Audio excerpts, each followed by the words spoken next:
आशुतोष शर्मा, आपको बहुत बहुत बधाई और शुभकामनाएं ट्वेल्थ रैंक से वो सेलेक्ट होने के लिए। और thank you very much sir. जब भी कोई KD advance law classes institute का स्टूडेंट सेलेक्ट होता है तो बहुत खुशी होती है। और आपके मामले में भी है वो बहुत खुशी हुई। आपने thank you very KD much sir. Advance law classes संस्थान से जो है जजमेंट राइटिंग की क्लास ली, मेंस की टेस्ट सीरीज ली, प्रीलिम्स की टेस्ट सीरीज ली, ऐसे राइटिंग की क्लासेस है वो लिया आपने, इंटरव्यू गाइडेंस है वो लिया, और जी मॉक सर। इंटरव्यूज लिए। नए वाले जो सब्जेक्ट्स है अभी पिछले साल ऐड हो गए थे, उन सब्जेक्ट्स की हिंदू लॉ एटसेट्रा की क्लासेस ली। उससे आपको रियल जो मैंने एग्जाम हुआ इस बार का इंटरव्यू हुआ उसमें क्या बेनिफिट मिला, और किस तरीके से ये एग्ज़ाम जो है क्रैक करने में आप सफल रहे। इतनी कम सीटें थी 44, उसमें बहुत अच्छी रैंक से टॉप 20 में आपने जगह बनाई, ट्वेल्थ रैंक से है वो सेलेक्ट हुए। तो इसके बारे में थोड़ा सा बताएं, और अपनी एजुकेशनल जो जर्नी है उसके बारे में भी थोड़ा सा बताएं। जी सर। सर सबसे पहले आपका बहुत बहुत ही धन्यवाद और शुक्रिया कि आपकी सहायता की वजह से मैं आज ये एग्जाम क्रैक कर सका हूँ। केडी एडवांस लो क्लासेस को मेरा बहुत बहुत शुक्रिया। मेरी जो एकेडमिक जर्नी रही है, मैंने लॉ ग्रेजुएशन दिल्ली यूनिवर्सिटी से कंप्लीट की थी 2022 के अंदर। तो लॉ कॉलेज के दौरान ही मैं अपनी प्रिपरेशन स्टार्ट कर चुका था, लेकिन जो मुझे रियल एडवांटेज है वो सर, यानी मैं आपके 2022 तक मैं आपसे थोड़ा सा कम कनेक्टेड था, लेकिन मैं यूट्यूब और अदर चीजों पे आपसे आपको देखा करता था। तो मुझे हमेशा ऐसा लगा करता था कि मेरे को एक मेंटर की रिक्वायरमेंट है, वो सर से अच्छा कोई नहीं हो सकता शायद अपने, जहां तक अपना ये जुडिशरी डोमेन राजस्थान में है, क्योंकि बाहर का मुझे इतना आइडिया भी नहीं है सर। तो उसी दौरान जब मैंने फर्स्ट टाइम यानी आपसे जब प्री की टेस्ट सीरीज ली थी, तो मैंने 2022 24 जो एग्जाम था उसके अंदर मुझे बहुत हेल्प मिली। फिर मैंने कंटिन्यू करा था सर आपके साथ में मेंस में, 2024 मेंस में मैं मेंस टेस्ट सीरीज, लेकिन मेरा सक्सेसफुल अटेम्प्ट नहीं रह पाया था। मैंने इंटरव्यू के अंदर भी अपीयरेंस दी थी, नहीं ले पाया था। इस बार मैंने जो नए सब्जेक्ट्स ऐड हो गए थे, क्योंकि मैं काम भी कर रहा था साथ में, तो मुझे उसके अंदर आपका जो सपोर्ट मिला सर वो सबसे बड़ा था, कि जो नए सब्जेक्ट स्टार्ट हो गए थे तो मैंने सारे सब्जेक्ट्स आपके सारे वीडियोस देखे, मैंने ऑनलाइन देखे आपके सारे के सारे, क्योंकि मुझे वर्क प्लेस और ये मैनेज करना था। टेस्ट सीरीज का मेरा बहुत बड़ा रोल रहा, और मैं जो भी व्यूअर्स हैं उनको बहुत ही ऑनेस्टली ये एडवाइस देता हूँ कि सर की टेस्ट सीरीज मींस की बहुत ज्यादा अच्छी है। यानी जो सब्जेक्ट, यानी कुछ कुछ इस बार ऐसे थे जैसे लैंड रेवेन्यू एक्ट, तो वो इतना बड़ा था कि आप पूरा कवर नहीं कर सकते हो, जो लिमिटेड पीरियड ऑफ टाइम था।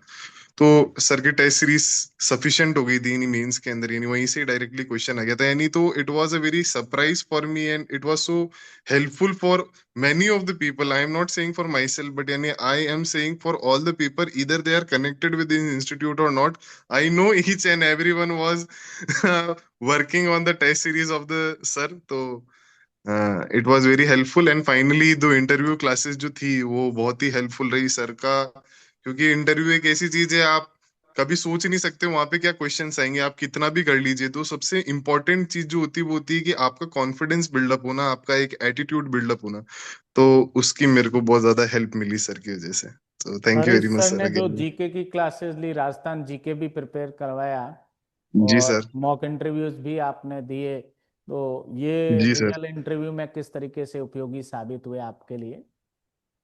सर ये मेरे लिए बहुत ज्यादा हेल्पफुल रहे थे, और इस हिसाब से कि मुझे एक कॉन्फिडेंस और एक एनर्जी मिली कि हाँ मैं वहां पे कर पा रहा हूँ तो मैं यहाँ पर भी कर पाऊंगा।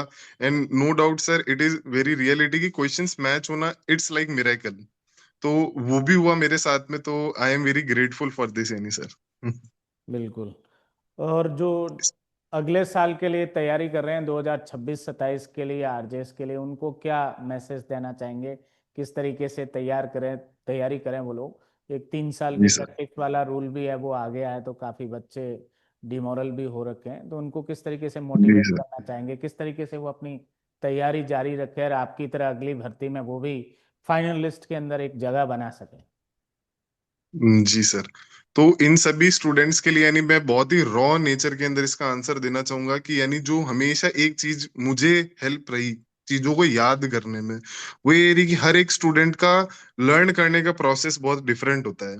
किसी को डायरेक्ट नोट से याद हो जाते हैं, किसी को डायरेक्ट के अंदर ही वो लैंग्वेज लिखने से होते हैं, किसी को डायरेक्ट की वो लैंग्वेज के अंदर हाईलाइट करने से वो चीजें दिखती है। आप इतना मल्टीपल रिवीजन कर लीजिए कि आपको चीजें दिखने लग जाए। आपको एक मोमेंट आने के बाद में आपको ऐसा लगेगा ही नहीं कि मुझे कुछ याद करना है, आपको दिख ही जाएगा कि सेक्शन 167 सीआरपीसी, तो वहां पे first line, second line, third line में क्या है, वहां सच कस्टडी एक वर्ड लिखा हुआ है, तो उसके अंदर की इंटरप्रिटेशन क्या है, फिर वो जजमेंट कनेक्ट होने लग जाएंगे। सो एक बहुत ही काइंड मैसेज मैं सारे एस्पिरेंट्स को ये देना चाहूंगा कि आप बहुत ही दिल से पढ़ाई कीजिए, कोई शॉर्टकट्स नहीं है इस एग्जामिनेशन का। और आप कंसिस्टेंटली अगर निरंतर आप पढ़ाई करते जाएंगे तो डेफिनेटली एग्जाम क्रैक हो जाएगा। मेरा पर्सनल एक्सपीरियंस ये था कि 44 वैकेंसीज मेरे लिए बहुत ही चैलेंजिंग थी, क्योंकि मुझे तीन चार चीजें एट अ टाइम करना था। तो मैं तो यूं सोच रहा था यानी कि मैं फॉर्म भी नहीं भर रहा था, टू बी वेरी ऑनेस्ट, यानी कि नहीं यार अपन कैसे करेंगे, यानी 222 में नहीं हुआ है तो 44 में कैसे होगा। वो एक एक वो ऐसा फियर सा पैदा होने लग जाता है। मुझे ऐसा हुआ, आपको किसी और तरीके से हो सकता है वो, कि नहीं इतना कंपटीशन है, बच्चों ने जो पहले रह गए हैं वो इस बार हो जाएंगे, यानी बहुत सारी चीजें चलती है एक स्टूडेंट की। मैं भी एक एस्पिरेंट ही हूँ, मुझे पता है क्या गो थ्रू होना पड़ता है। बट यानी ट्रस्ट मी, अगर आपको अपने आप पे भरोसा है, एक आप टीचर चुन लीजिए जो आपको लगता है कि नहीं वो आपके हर टाइम के अंदर आपके साथ रहेंगे, आप बस लग जाइए और डेफिनेटली यानी क्रैक हो जाता है, एकदम मिरेकल सा हो जाता है, आपको कभी समझ भी नहीं आएगा कैसे हो गया वो। बस यही मैसेज देना चाहूंगा मैं। गुड। अभी पिछली बार भी बच्चे इंटरव्यू देने के लिए आ रहे थे, इस बार भी आ रहे थे। हर स्टूडेंट से हम थोड़ा पूछ रहे थे, तो हर स्टूडेंट के पास मतलब मेरी टेस्ट सीरीज डायरेक्ट इनडायरेक्ट रूप से हर एक के पास है। जी। और मेरी यस सर। जजमेंट राइटिंग की जो क्लास यूट्यूब पे खूब सारे मैंने डाल रखे हैं, order writing, issue framing, charge framing. जी सर। तो हर बच्चा जो है यानी वो पॉजिटिवली कह रहा है कि हम लाभान्वित हो रहे हैं यूट्यूब से भी, आपके जो भी है वो। हम जजमेंट राइटिंग में कोई अच्छी बुक नहीं है मार्केट में, और आप वाले बहुत जी सही सर। तरीके सटीक है वो लिखवाए है वो गए। और yes sir, even judgement answer writing writing, बहुत आपका। आंसर राइटिंग के कुछ वीडियोज है उस पर भी बच्चों का बहुत पॉजिटिव रेस्पॉन्स था कि उनसे भी हमें आंसर लिखने में बहुत सहायता है वो मिली। आपका क्या कहना है इन दोनों चीजों को लेकर? आप तो वो सर। क्लासरूम जो है ऑनलाइन क्लासरूम के स्टूडेंट रहे, आपने तो खुद ने मेंस की टेस्ट जी सीरीज लिखी है और चेक करवाई है, रिव्यू के बाद जी सर। इम्प्रूवमेंट किया है। ये कहाँ तक बच्चों जी के सर। लिए उपयोगी और सार्थक साबित हो रहा है? हाँ जी सर। सर जजमेंट राइटिंग की जो सबसे पहले बात आती है, तो मैंने जो 2024 एग्जामिनेशन था, मैंने आपकी जजमेंट राइटिंग क्लासेस उस टाइम भी ली थी, और मैंने वापस से, मेरे पास में उसका एक्सेस था but still I have taken those classes because I knew there are changes, जो छोटे छोटे चेंजेस होते हैं जो आपको पता भी नहीं लगता, वो बहुत इंपॉर्टेंट होते हैं। जैसे इस बार भी सर फॉर्मेट चेंजिंग हो गया था, दो आपने बताया था कि आपको पहले वाले पे रिलाई कर सकते हो क्योंकि स्पेस प्रॉब्लम होती है। तो लेकिन ये सर ये इतना अपडेशन की, यानी आप चीजों के साथ में हो, जो चीजें चल रही है उसके साथ में हो, ये सबसे इंपॉर्टेंट होता है। फिर आपका मैनर और मैकेनिज्म होता है एग्जामिनेशन के डे के अंदर कि आप कैसा मोड लेते हो, बट यानी यू फील वेरी कॉन्फिडेंट ये that yes I am fully prepared and I will do it. So judgement writing sir, यानी आपने जो आपका जो मॉड्यूल है उसमें से कंप्लीट मैच होता है, वो तो कहने की भी कोई बात नहीं है, हम सब तो जानते ही हैं सर। तो सर यानी बहुत ही हेल्पफुल रहा है, यानी आई कांट से यानी how to thank you for all these things. आपके उज्जवल भविष्य की कामना करते हैं, आप अच्छे न्यायिक अधिकारी के रूप में कार्य करें और पदोन्नति के माध्यम से उच्च पदों पर है वो आसीन। जी sir, thank you very much sir.